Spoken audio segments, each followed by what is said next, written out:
Friends, welcome back to my channel. तो episode की तरफ बढ़ने से पहले मैं आप लोगों से एक रिक्वेस्ट करना चाहती हूँ जो मैं यूजुअली बिल्कुल भी नहीं करती।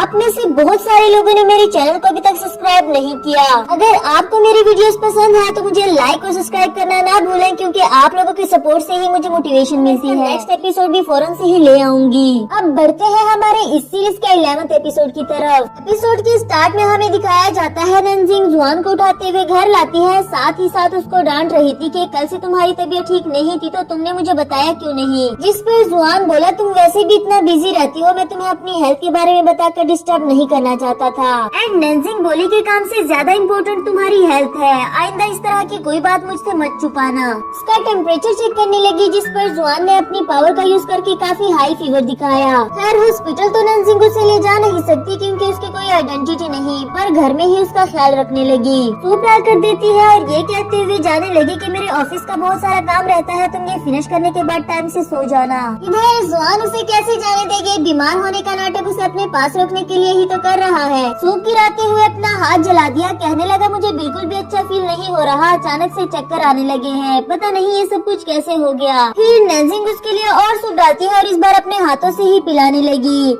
ये फिनिश होने के बाद जब वो जाने लगती है तो जुआन ने उसको रोकने के लिए एक नया बहाना बनाया। अचानक से नोज ब्लीडिंग देखकर नंजिंग को तो उसकी और फिक्र होने लगी एंड ये सब कुछ करते हुए जुआन को तो काफी मजा आ रहा था। कहने लगा प्लीज यही मेरे पास रुको, अगर जाना भी है तो मेरे सोने के बाद चली जाना। नंजिंग भी उसकी बात मान गई और जुआन मजे मजे से सोने लगा। इधर ये भी उसके सोने का वेट करते करते यही सो जाती है। फिर आधी रात को जाग आने पर उसे सोता हुआ देखकर खामोशी से चली गई। नेक्स्ट मॉर्निंग का सीन दिखाया जाता है जहाँ नंजिंग जुआन के लिए सूप बनाकर लेकर जा रही थी और यहाँ मोम उसे देखकर काफी ज्यादा हैरान थी, ये सोचकर कि जिस लड़की ने आज तक कुकिंग नहीं किया, जो अचानक से उसे कुकिंग का बुखार कैसे चढ़ गया। दूसरी तरफ जुआन को दिखाया गया जो कि काफी मजे में गाने सुनते हुए डांस कर रहा था, और क्यों न करे, जैसा जैसा वो चाहता है सब कुछ वैसा ही तो हो रहा है। नंजिंग की आहट सुनते ही फौरन से बेड पर पहुंच गया। ये उसका टेम्परेचर चेक करती है जो अब काफी बेटर था। जुआन उसे बताता है कि मुझे बचपन में भी ऐसा बुखार होता रहता था, लेकिन मैं जल्दी ही ठीक हो जाता हूँ अगर कोई मेरे पास मेरा ख्याल रखने वाला और मुझसे बात करने वाला हो तो। इधर नंजिंग दिल ही दिल में सोच रही थी कि मैंने तो नॉवल में इसकी इलनेस के बारे में ऐसा कुछ भी नहीं लिखा।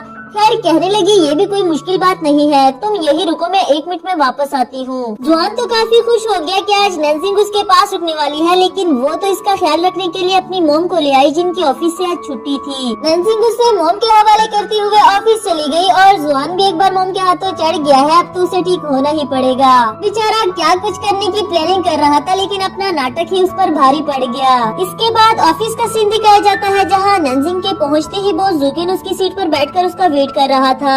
ये भी उन्हें यहाँ बैठा हुआ देखकर समझ गई कि ये इतनी बेसब्री से मेरा वेट क्यों कर रहे हैं। उसके साथ उसके ऑफिस जाती है जहाँ जुकिन बता रहा था कि जैसे तुमने कहा था मेरे दोस्त ने वैसा ही तो किया। उसे डेट पर उसकी फेवरेट पेंटिंग एग्जीबिशन दिखाने लेकर गया, लेकिन वो तो मेरे दोस्त की फीलिंग्स को समझे ही नहीं। नंजिंग बोली ऐसा कैसे हो सकता है कि एक अडल्ट उसे अचानक से डेट पर लेकर गया और उसे कोई फीलिंग्स ही नहीं आई। जब जुकिन ने बताया कि ये कोई अचानक से नहीं हुआ, बल्कि इससे पहले भी वो दोनों हर बिजनेस मीटिंग पर एक साथ जाते रहे हैं, तो नंजिंग बोली ओ गॉड, इसीलिए ही तो उसे कोई फीलिंग्स नहीं आई। रिलेशनशिप और बिजनेस दो अलग चीजें हैं। अगर आपका दोस्त उसे डेट पर लेकर जा रहा है तो मेक श्योर कि ये बिजनेस से रिलेटेड बिल्कुल भी ना हो।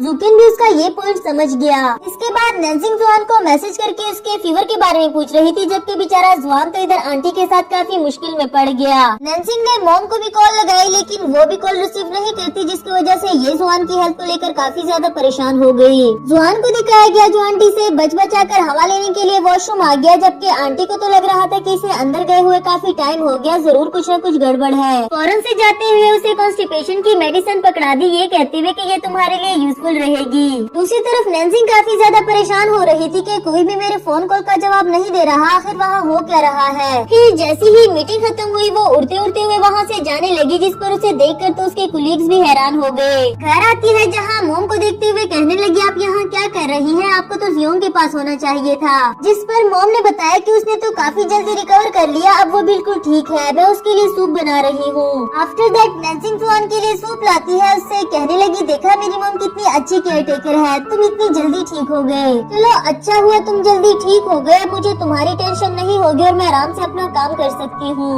ये कहते हुए नंजिंग वहाँ से चली गई और जुआन सोच रहा था कि मेरी ये ट्रिक तो फेल हो गई, अब मुझे कोई नई ट्रिक सोचनी पड़ेगी।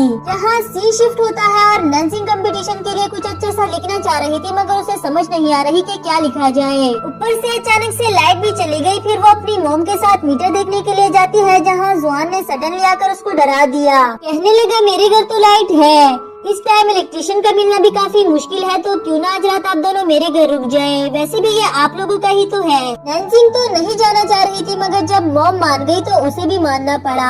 इसके बाद मॉम टेडी बियर को देखते हुए कह रही थी, ये तुम्हें कहाँ से जियो की तरह लगा, वो तो इतना हैंडसम इतना प्यारा है। तो यहाँ तुमने प्रूफ कर ही दिया है कि तुम मेरी बायोलॉजिकल डॉटर नहीं। एंड नैन्जिंग टेडी बियर को हक करते हुए एक्टिंग करके रोने लगी कि आपने ऐसा कैसे बोल दिया। और जब मॉम एक्टिंग करने पर उतर आई तो नैन्जिंग की भी बोलती बंद हो जाती है। इसके बाद यहाँ जुआन आता है, जिसे देखकर मॉम थैंक यू करने लगी कि तुम अभी ही तो ठीक हुए थे और अब हमारी केयर करने लगे। नैन्जिंग भी बोल पड़ी कि तुम कुछ ज्यादा ही जेनरस नहीं हो गए, इवन के मेरे कहे बगैर रेंट भी पे कर दिया। जिस पर मॉम बोली तुम्हें शर्म नहीं आई जियोंग से रेंट लेते हुए?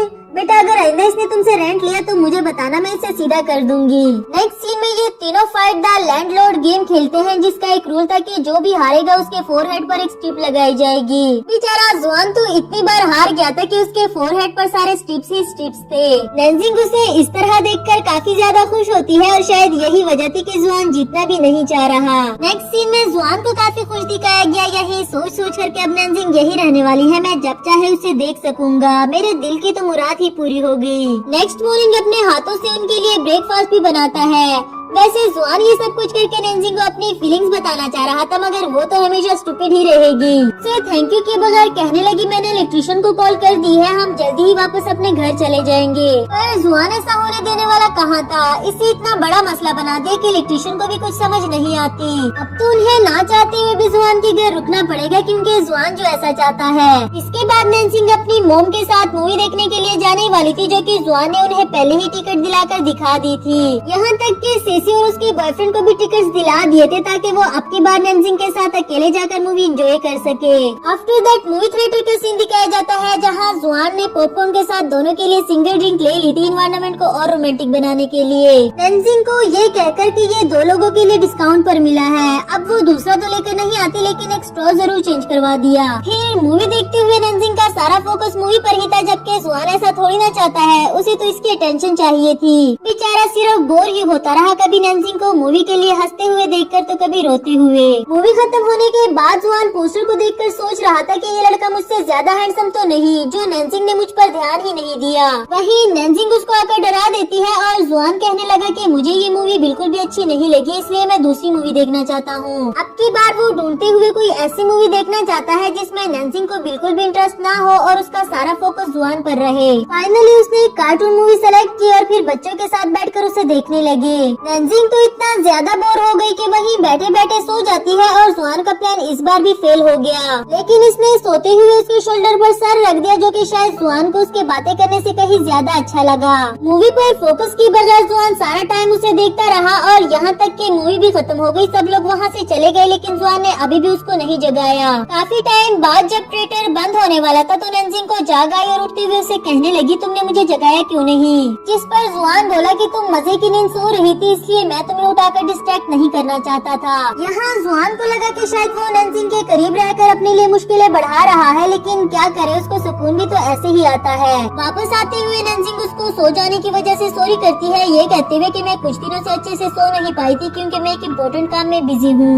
जुआन के पूछने पर भी उसको नहीं बताती, ये सोचते हुए कि शायद उसे रोमांटिक चीजें नहीं पसंद, जिस तरह उसे वो मूवी पसंद नहीं आई। जिस पर जुआन बोला आज तक कौन सा मसला तुमने खुद सॉल्व किया है, हमेशा मुझे ही तो टेलीपोर्ट करती रहती हो, चलो ये प्रॉब्लम आज डायरेक्टली ही बता दो। उसके इंसिस्ट करने पर नैन्जिंग भी उसे कंपटीशन के बारे में बता देती है। पहले तो वो सुनकर काफी ज्यादा हैरान हुआ कि तुम नॉवेल भी लिख लेती हो, लेकिन बाद में उसको आइडिया देने लगा कि तुम हमारी ओरिजिनल स्टोरी ही क्यों नहीं लिख लेती। नैन्जिंग को भी उसका ये आइडिया काफी ज्यादा अच्छा लगा, सोचने लगी कि अब तक जो कुछ हुआ है उस पर एक अच्छा सा नॉवल तो लिखा जा सकता है। जबकि जुआन ये सोचकर खुश हो रहा था कि अब मेरे बारे में लिखने के बाद शायद इसे मेरी फीलिंग्स कुछ न कुछ तो समझ आ ही जाए। और इसी के साथ हमारा यह एपिसोड भी खत्म हुआ।